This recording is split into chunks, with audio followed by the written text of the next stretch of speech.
Hello everyone, I'm Prasanna Powder with my teammates Tipin Panta and Subhida Acharya. Today I'm going to give a short presentation on a case study of Blender website. First of all, what is Blender? Blender is a free open source 3D creation suite widely used for modeling, animation, rendering, simulation, and video editing. It supports a variety of tools for 3D artists and developers, including sculpting, VFX, rigging, and scripting, making it versatile for creative and professional projects. So now we got the basic info on what Blender is. Let's talk about its website design. For a good UI design, we have Ben Snyder's Man 8 Golden Rules. Let's see how Blender's design followed these rules and principles. Here we see the 8 golden rules. At number 1, we have strive for consistency.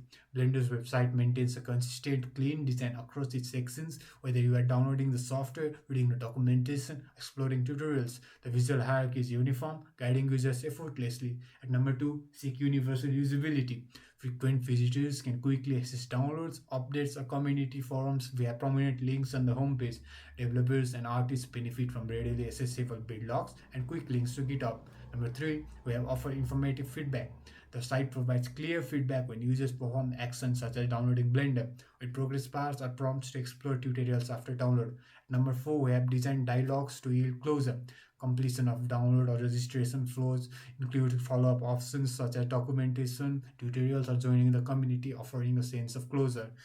At number 5, we have prevention of error. If a user encounters an issue, for example, selecting an incorrect operating system for a download, the site provides easy to follow instructions and direct access to support for such issue.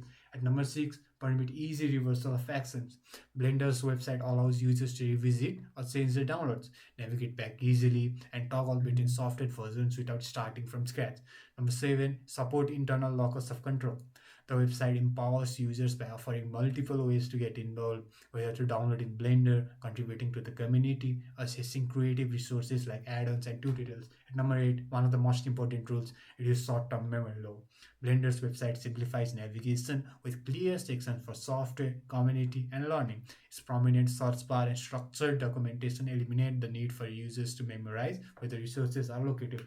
So in conclusion, the website is minimalistic and maintains good visual colors, which helps to reduce our cognitive load. Overall, all the golden rules are implemented, so the website is a good design. And thank you for listening to our presentation.